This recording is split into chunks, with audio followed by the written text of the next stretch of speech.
I grew up in a small industrial town in Ohio where the streets smelled of steel, and the nights carried the hum of factories long after midnight. Our house was no different from the others, peeling paint, a sagging porch, and a television that never seemed to turn off. But inside those walls, silence was louder than any machine. My father drank more than he spoke. My mother hid behind quiet nods, and my younger brother Ethan soaked up all the attention I never received. For me, invisibility was not a choice, it was the rule. Most days felt like walking on eggshells. If Dad was in a good mood, the evening might pass without a storm, but if he wasn't, his words were sharper than any slap. I learned early that asking questions made me difficult, and standing out meant I was trying to be better than everyone else. Ethan could fail a test and still be praised for trying, while I brought home straight A's, only to hear, "Don't get cocky, Alex." It's strange how a family can make success feel like betrayal, and slowly you begin to believe it. At school, I discovered a different world. Teachers who noticed when I raised my hand, friends who asked for my notes, professors who believed I could go further than this small town had planned for me. But each evening, I returned to the same shadows, where every achievement was dismissed as luck, and every dream was called foolish. That constant tug of war between who I was becoming and who they told me I was, it weighed on me like chains I couldn't see, but always felt. Looking back, I realized my silence was both a prison and a survival tool. I didn't speak up when Ethan mocked me, or when Dad tossed beer cans near my chair, or when Mom looked away instead of stepping in. I thought if I stayed quiet, maybe the storms would pass faster. But silence doesn't save you. It only convinces those around you that their cruelty is normal. That was the first lesson I had to unlearn. Silence may keep the peace in the moment, but it can destroy your future in the long run. What I didn't know then was that this silence would become the foundation of my strength. Every unspoken word, every ignored question, every moment I swallowed tears, it was building something in me quietly like a storm, gathering behind closed doors. One day, that storm would break. One day I would stop being invisible. But before that, I had to walk through the darkest parts of that house, carrying the weight of being unseen, unheard, and underestimated. And that is where my story truly begins. When I first stepped onto my university campus, it felt like entering another universe. Towering buildings of glass and steel reflected the kind of future I had only seen in movies. I carried my scholarship letter in my backpack, like a passport to freedom. But unlike most students, I didn't have parents wiring me money or siblings cheering me on. Instead, I had 3 part-time jobs, pouring coffee at dawn, tutoring classmates, whose parents drove them in Teslas, and cleaning labs late at night. Every dollar I earned wasn't just for tuition, it was my proof that I belonged. Being a first-generation college student in America is a dream with a heavy price tag. You live in 2 worlds, the world of ideas and ambition during the day, and the world of bills exhaustion and family guilt at night. Studies show that nearly 1 in 3 first-gen students drop out before finishing their degree. And it's not because they lack talent, it's because the weight of financial pressure and family expectations pulls them down like gravity.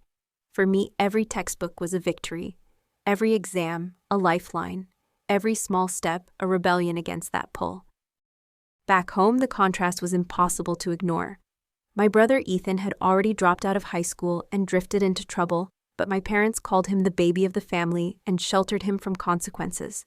When he borrowed money, they said he was just struggling. When I asked for a ride to campus, I was told I was selfish. That double standard stung, but it also taught me something some families mistake sacrifice for favoritism, and some confuse enabling with love. I couldn't control their choices, but I could control my response. I chose to keep moving. The truth is, many of us tried too hard to win approval from people who are determined not to give it. I wasted months hoping that one good grade or one scholarship award would finally make my parents proud. But recognition never came. That was when I realized something vital: you don't need applause to validate your journey. You need resilience. You need a reason bigger than approval to keep climbing. And for me, that reason was the dream of creating medical technology that could change lives in communities forgotten by the system. That dream became my anchor. Of course, dreams don't silence the voices at home. Each break from school was another reminder that my family didn't see me as a future engineer. but as a parasite overstaying her welcome. The words burned, but they also hardened me. I knew the path ahead wouldn't just be about study and hard work, it would be about surviving in a place where my progress felt like betrayal. What I didn't realize yet was how fragile that dream could be, and how quickly it could shatter. Because the moment my father's hand met my laptop, everything I had built would come crashing down. The night it happened, the house was quiet except for the static buzz of the old television. I had just returned from a long shift at the coffee shop, exhausted, but clinging to the thought of my thesis almost complete. My laptop sat on the kitchen table, charging, carrying 5 years of notes, sketches, and sleepless nights. When my father entered, his eyes were clouded with drink. "You think you're better than us," he sneered. Before I could answer, his hand came down, not on me, but on the laptop. The sound of cracking glass echoed louder than any scream. In that moment, it wasn't just metal and wires breaking, it was the sound of my future splintering. I dropped to my knees, staring at the shattered screen, the dented lid, the fragments of the one thing holding my escape. My brother laughed from the doorway, phone in hand, ready to post my humiliation. "Guess you'll finally learn you're nothing special." I wanted to cry, to scream, to fight back. Instead, silence filled me like a shield. And that silence frightened them more than any words ever could. For many students, a broken laptop might seem replaceable. But for someone like me who couldn't afford even the bus fare most days, it was catastrophic. I thought of friends with cloud backups, spare devices, or parents who would replace what was lost in a heartbeat. That wasn't my world. In my world, this was deliberate sabotage, not an accident. And it made me realize something sharp and painful sometimes. The very people who should want to see you fly will clip your wings so you'll never leave them behind. That's a cruelty few talk about, but many know. That night, I sat in my room with the broken pieces beside me. My body trembled with anger, yet my mind whispered a strange calm. You still have it inside you. Every diagram I had drawn, every formula memorized, every late-night simulation, it wasn't gone. It was alive in me. And I remembered stories of others who had rebuilt after loss, a classmate who lost her research in a flood, but reconstructed it from memory, a professor who once rewrote a book after a fire destroyed his notes.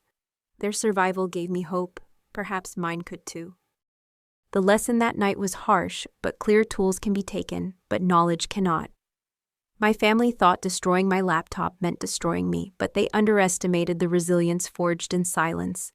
As I lay awake, I realized the choice ahead: either let this moment end me, or let it shape me into something unbreakable. And so, with dawn approaching, I made a quiet promise to myself I would rebuild it all. What I didn't know then was that I had only 72 hours to rise from those ashes, and that the real battle was just beginning. The morning after my laptop shattered, I walked into the university lab with bruised fingers and a hollow chest.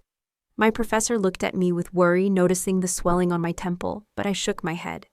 "I just need access to the lab," I said. What I didn't explain was that I had nothing left but memory. I knew every formula, every drawing, every step of my thesis so well that it lived in me. If I was going to survive, I had 72 hours to rebuild the very thing that had been stolen. Those 3 days became a blur of fluorescent lights, stale coffee, and endless keystrokes. I skipped meals, ignored sleep, and pushed my body beyond exhaustion. My hands cramped from coding simulations. My eyes stung from diagrams drawn and redrawn.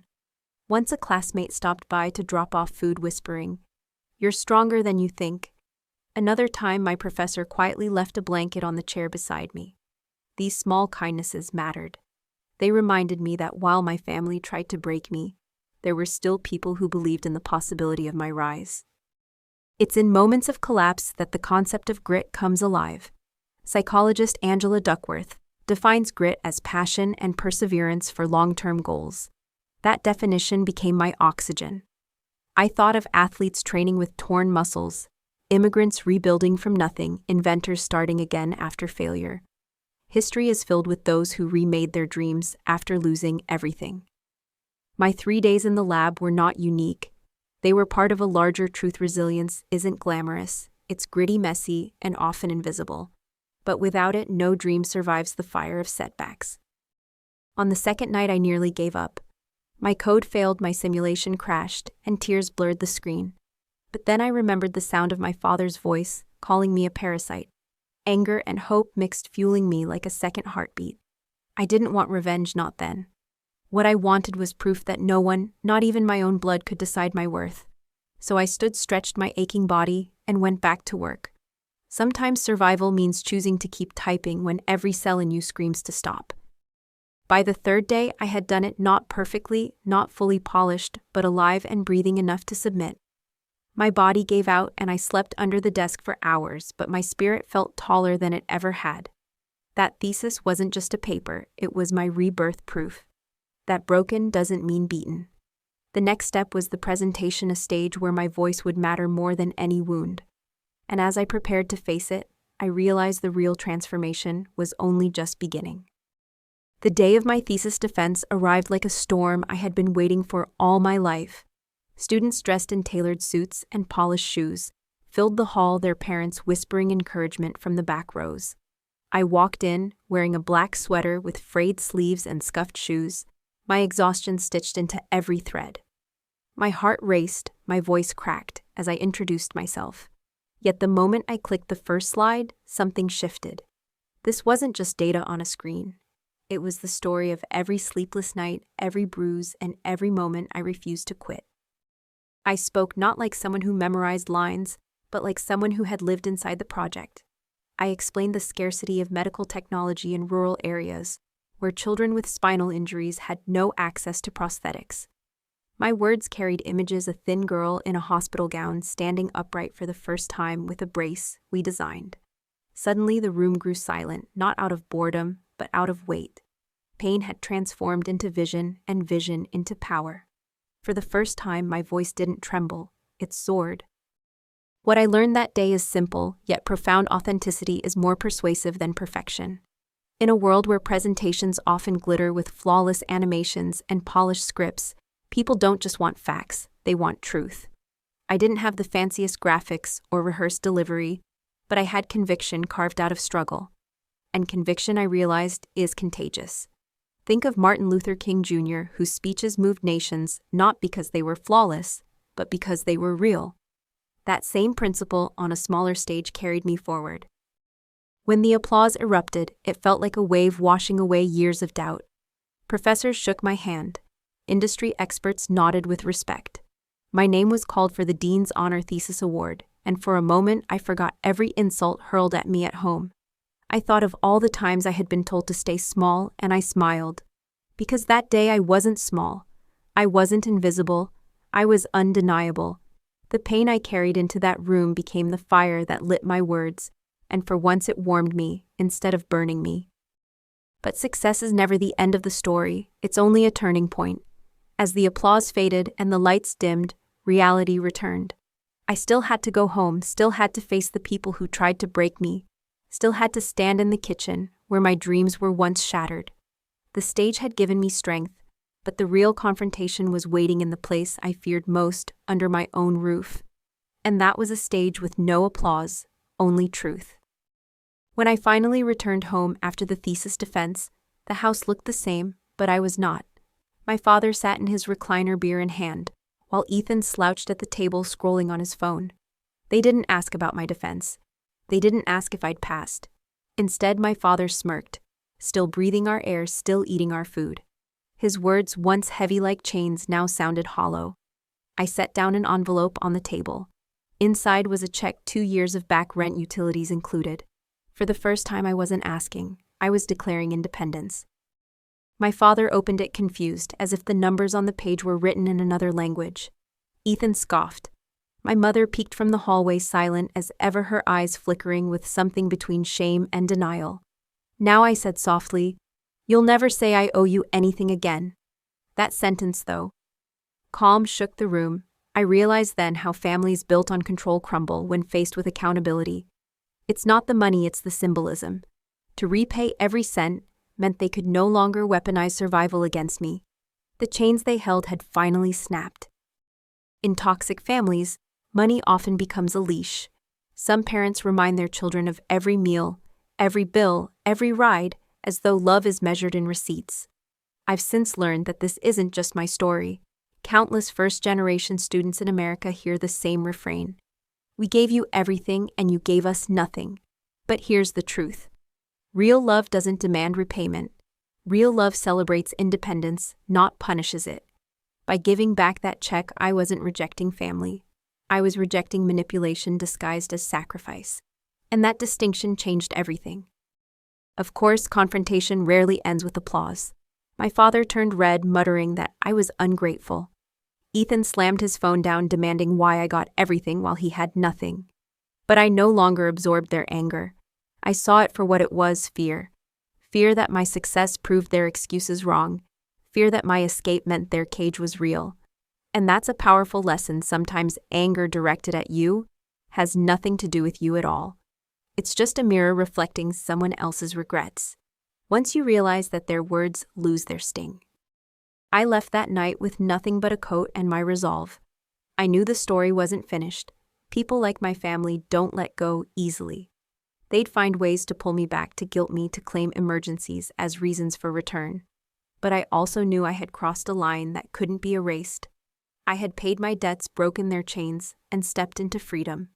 The next chapter of my life would not be about survival. It would be about resisting the echo of regret when the past comes knocking. And it always does. 6 months passed before the phone rang with an unfamiliar number. I let it go to voicemail, but curiosity pulled me to listen. It was Ethan's voice, shaky and desperate. "Dad lost his job. Mom's sick. We need you, Alex. Please come back." His words dripped with urgency, but behind them, I heard the same pattern I had always known: crisis as currency. In toxic families, emergencies are rarely just emergencies. They're often tools to pull you back into orbit. I pressed delete, my hand trembling, my heart steady. For the first time, I chose not to return. That decision wasn't easy. Guilt is the invisible string that toxic families pull hardest. I asked myself, was I being cruel? Was I abandoning them? But then I remembered the years when I begged for their support, when I asked for love and safety, and was met with laughter or silence. Real love is reciprocal, not transactional. I had already given them back every cent they claimed I owed. What they wanted now wasn't help, it was control. And I knew if I stepped back, the old cycle would tighten around me like a trap. It's a story many first-generation achievers know well. A friend once told me how her parents, who never celebrated her graduation, suddenly appeared when she got her first salary, demanding help with debts they had hidden for years. Another colleague confessed that success became his family's excuse to stop trying. Why work when you can carry us? These examples reminded me that I wasn't alone. Across America, countless sons and daughters feel torn between progress and obligation. The echo of regret from family isn't about your choices, it's about their unfinished ones. What I learned is this: compassion doesn't mean self-destruction. You can care about someone's pain without letting them dismantle your life. Boundaries are not betrayal, they are protection. It's like an oxygen mask on a plane. You must breathe first before you can help anyone else. I realized my parents never wore their own masks. They expected me to provide air I didn't have. Saying no was not cruelty. It was survival. And in choosing myself, I finally discovered that love without respect is not love at all. It's dependency disguised as duty. Still, the echoes lingered. I could almost hear my father's bitterness, my mother's sigh, Ethan's jealousy cloaked as need. But I refused to step back into that storm. Instead, I turned toward the life I had built: the research, the fellowship, the students who saw me as proof that resilience was possible. And when an invitation came for me to speak at a Women in STEM event at my old high school, I felt a quiet certainty. The past might knock, but I would answer on my terms. And that stage would bring the final chapter. When I walked onto the stage of my old high school, the gymnasium smelled of polished wood and echoes of teenage chatter. Rows of young girls clutched notebooks and science kits, their eyes full of the same hunger I once carried. In the second row, I spotted them, my parents and Ethan, older, smaller, still searching for control. But I wasn't there for them. I was there for the students who needed to see that resilience was real. I introduced myself not as the girl from a broken home, but as Dr. Alexandra Carter, biomedical engineer, survivor, and builder of her own life. As I spoke, I wove the threads of my journey: the nights of silence, the broken laptop, the sleepless hours rebuilding the trembling voice that became fire on stage. I told them how being a first-generation student isn't just about academics. It's about defying gravity while carrying the weight of two worlds. I reminded them that setbacks don't define us, but our response does. The applause wasn't just for me. It was for every person who had ever been told they were too small, too weak, too different to matter. What I didn't say, but knew deep inside, is that revenge had never been the point. True revenge isn't about watching others suffer. It's about living so fully that their cruelty no longer has power. My family once called me a leech, someone feeding off them. But standing there, I realized the truth I had become the cure. The cure for silence, for fear for the lie that your past dictates your future. And in choosing peace, I had claimed a freedom louder than any apology could ever be. The lesson I carried and wanted my audience to carry too was clear: your worth is not measured by who applauds or who abandons you. It's measured by the courage to keep building when everything breaks. If your laptop shatters, if your support disappears, if the world laughs at your dream, remember that resilience lives in you. And every time you rise, you prove them wrong without ever saying a word. That's a victory no one can take away. If you've ever felt invisible or told you're not enough, I want you to remember this story. Because maybe like me, you're not here to beg for love. You're here to build something greater. And if this journey touched you, I invite you to subscribe, like, and share your own story in the comments. Let's create a space where silence becomes strength and pain becomes purpose. Because together we're not leeches, we're the cure. And the cure is always stronger than the wound.